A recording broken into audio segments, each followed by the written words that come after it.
إني أريد حب نبي مكرم من وجهه يضيء كشمس وأنجم. إني أريد حب نبي مكرم من وجهه يضيء كشمس وأنجم. قد جاء بالهداية من خالق الهدى، قد جاء بالهداية من خالق الهدى، في ذاك رحمة ودواء السقائم، في ذاك رحمة ودواء السقائم. إني أريد حب الحمد لله رب العالمين، والصلاة والسلام على أشرف الأنبياء والمرسلين وعلى آله وأصحابه أجمعين ومن تبعهم بإحسان إلى يوم الدين. أما بعد، حضرات گرامی قدر، آج میں آپ کو بتانا چاہتا ہوں کہ روزہ کن حکمتوں، کن مصلحتوں اور اسرار کی بنیاد پر مشروع کیا گیا ہے، کیونکہ دین اور شریعت کا ہر حکم کسی نہ کسی مصلحت اور حکمت ہی کی وجہ سے مشروع کیا جاتا ہے۔ کوئی حکم شریعت کا ایسا نہیں ہے جس میں کوئی حکمت اور مصلحت نہ ہو۔ یہ الگ بات ہے کہ ہم لوگوں کو کبھی اس کا علم ہوتا ہے اور کبھی اس کا علم نہیں ہوتا۔ یہ ہمارے علم اور عقل کا قصور اور فتور ہے۔ بہرکیف دین کا ہر حکم اپنے اندر مصلحت اور حکمت رکھتا ہے۔ اسی طرح روزے میں بھی بہت ساری حکمتیں اور بڑے اسرار پوشیدہ ہیں۔ ان میں سے کچھ وہ حکمتیں ہیں جن کو ہم دینی یا روحانی مصلحت اور حکمت کہہ سکتے ہیں، اور بعض حکمتیں اور اسرار وہ ہیں جن کو جسمانی اور دنیاوی حکمتیں کہہ سکتے ہیں۔ اس طرح روزے میں دو قسم کی حکمتیں ہیں، ایک روحانی اور دینی اور ایک جسمانی اور دنیاوی۔ میں آج کی صحبت میں روزے کے روحانی اور دینی اسرار اور حکمتوں کا ذکر کروں گا، اور کل انشاءاللہ روزے کے جسمانی اور دنیاوی فائدے اور حکمتیں بیان کروں گا۔ محترم حضرات، روزے کے جو دینی اور روحانی فوائد اور برکات اور اس کے اسرار اور حکمتیں ہیں، یہ تو بے شمار ہیں۔ ان میں سے چند اس وقت عرض کروں گا۔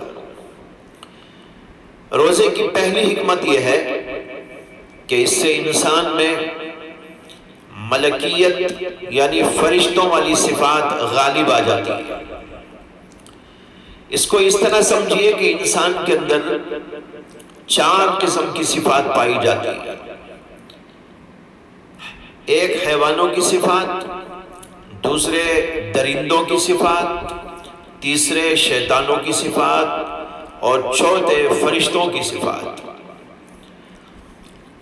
آپ انسان میں جو دیکھتے ہیں کہ کھانے پینے کی حرص ہے، لذات اور شہوات میں منہمک رہنے کا جذبہ ہے، یہ دراصل جانوروں کے اخلاق ہیں۔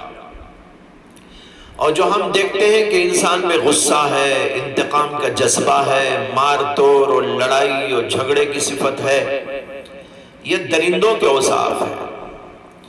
اور انسان میں جو حیلے بازی، مکر سازی، دھوکہ دہی ہم کو نظر آتی ہے، یہ دراصل شیاطین کی صفتیں ہیں۔ اور اسی کے ساتھ ہم یہ بھی دیکھتے ہیں کہ انسان میں علم ہے، عقل ہے، نیکی اور عبادت کا جذبہ ہے، توبہ اور انابت کا جذبہ ہے، تقوی و طہارت کا جذبہ ہے، خوف اور خشیت ہے۔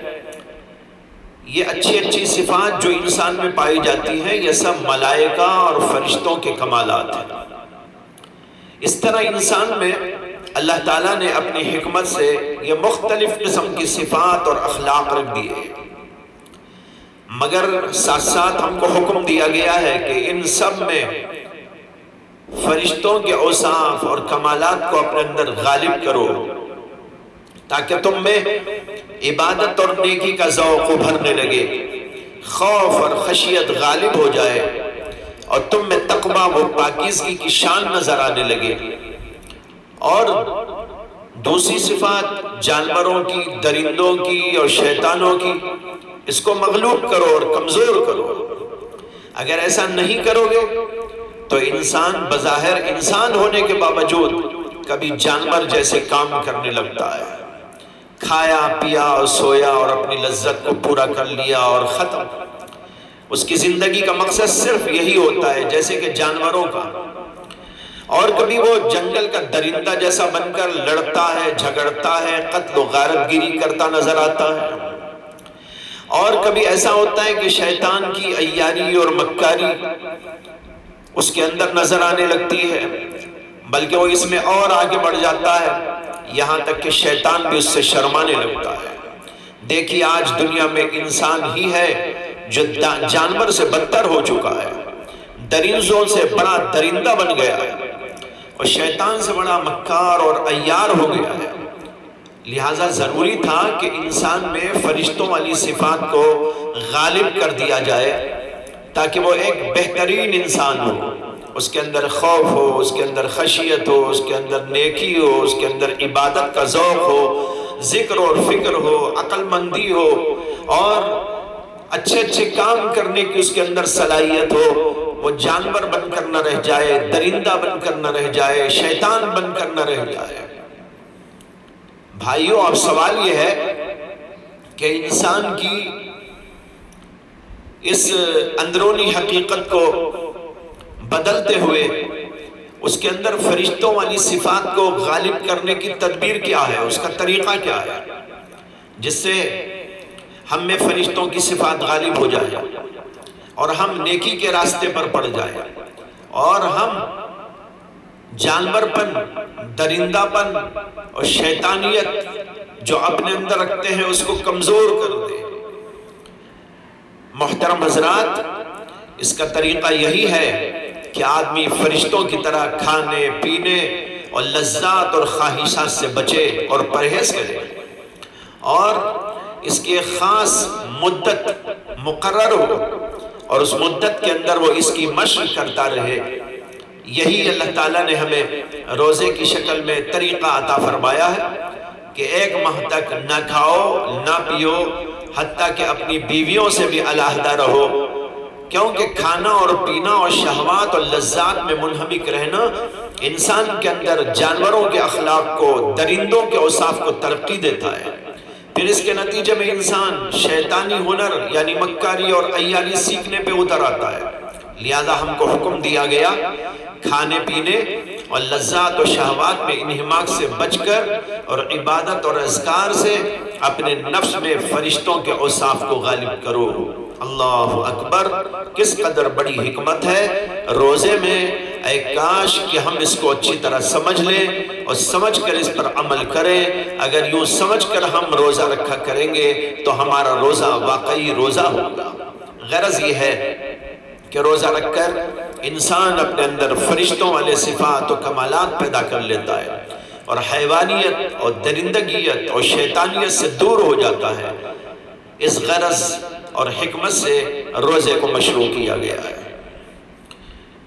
بھائیو، دوسری حکمت روزے میں یہ ہے کہ اس سے تقوی کی صلاحیت اور قابلیت انسان میں پیدا ہوتی ہے۔ چنانچہ قرآن کریم نے جہاں روزے کی فرضیت کا اعلان کیا ہے، وہیں اس حکمت کی طرف اشارہ کرتے ہوئے فرمایا لعلکم تتقون کتب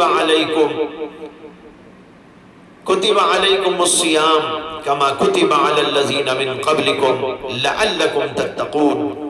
تم پر روزے فرض کیے گئے۔ کیوں فرض کیے گئے؟ کیا حکمت ہے اس کے اندر؟ کیا مصلحت ہے اس کے اندر؟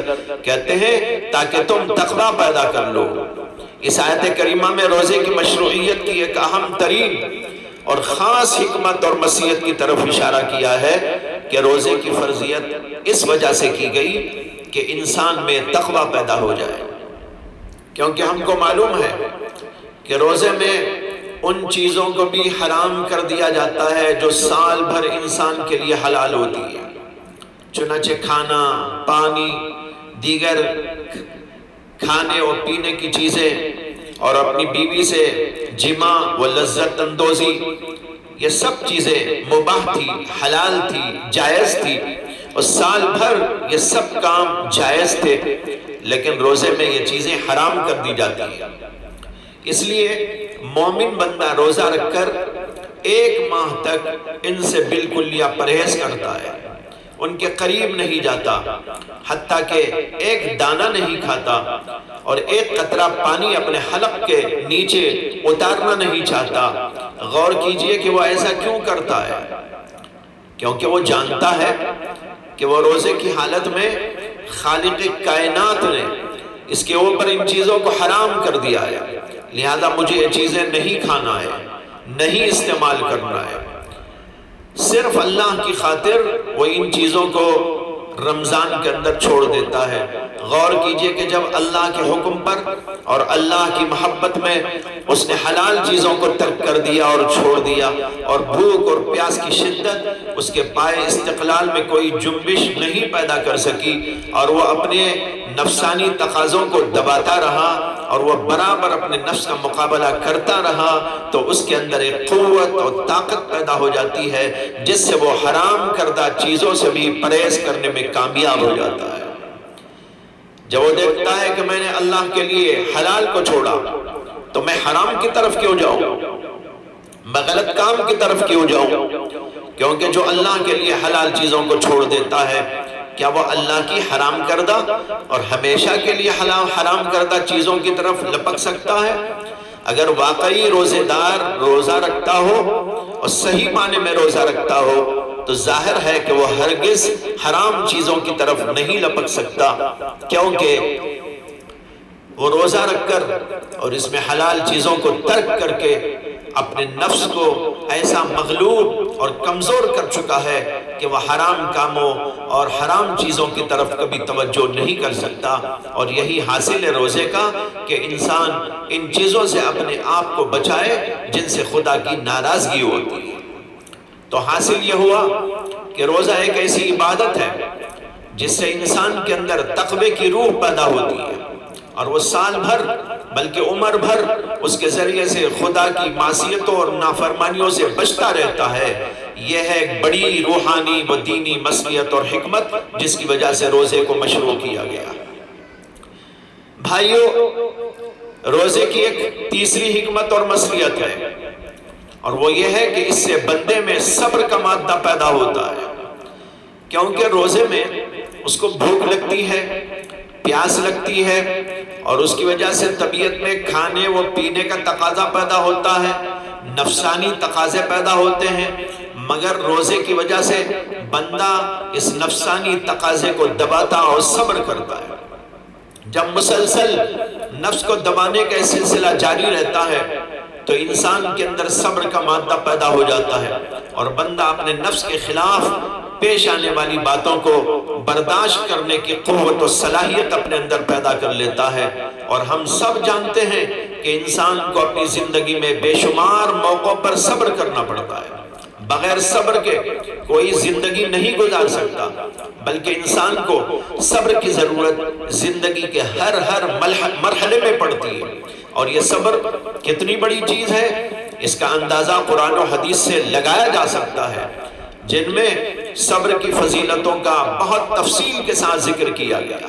ایک آیت میں ہے، اللہ نے فرمایا ان اللہ مع الصابرین، اللہ صبر کرنے والوں کے ساتھ ہوتا ہے۔ ایک جگہ پر فرمایا ان اللہ یحب الصابرین، اللہ تبارک و تعالی صبر کرنے والوں کو محبوب رکھتا ہے۔ الغرض روزے سے صبر پیدا ہوتا ہے جو ایک بڑی فضیلت کی چیز ہے، اور اسی وجہ سے حدیث پاک میں آتا ہے کہ اللہ کے نبی علیہ السلام نے فرمایا رمضان مبارک کے مہینے کے بارے میں، وَهُوَ شَهْرُ الصَّبْرِ وَالصَّبْرُ ثَوَابُهُ الْجَنَّةِ، کہ ماہ رمضان صبر کا مہینہ ہے، اور صبر کا اجر و ثواب جنت ہی ہے۔ بھائیو، آج لوگوں میں صبر نہیں ہے، جلد بازی ہے، نہ مردوں میں صبر ہے، نہ عورتوں میں صبر ہے، نہ بڑوں میں ہے، نہ چھوٹوں میں۔ اس کا نتیجہ یہ دکھائی دے رہا ہے کہ دنیا میں طلاق کی بھرمار ہے، کہیں مار توڑ کے واقعات ہیں، اور آپس میں رنجشیں ہیں، اور گھروں کے اندر سکون غائب ہو گیا ہے۔ چھوٹوں سے بڑے پریشان ہیں تو بڑوں سے چھوٹے پریشان ہیں۔ کیوں؟ آپ غور کریں تو اندازہ ہوگا کہ اس کی وجہ یہی ہے کہ لوگوں کے اندر صبر نہیں۔ معلوم ہوا کہ روزے کو ٹھیک طور پر سمجھ کر رکھیں گے تو یہ صبر والا مادہ پیدا ہوگا، جس سے ہمیں زندگی کے اندر سکون ملے گا۔ چوتھی حکمت اور مصلحت روزے کی یہ ہے کہ اس سے انسان میں مخلوق سے ہمدردی کا جذبہ اور غمخاری کا مادہ پیدا ہوتا ہے۔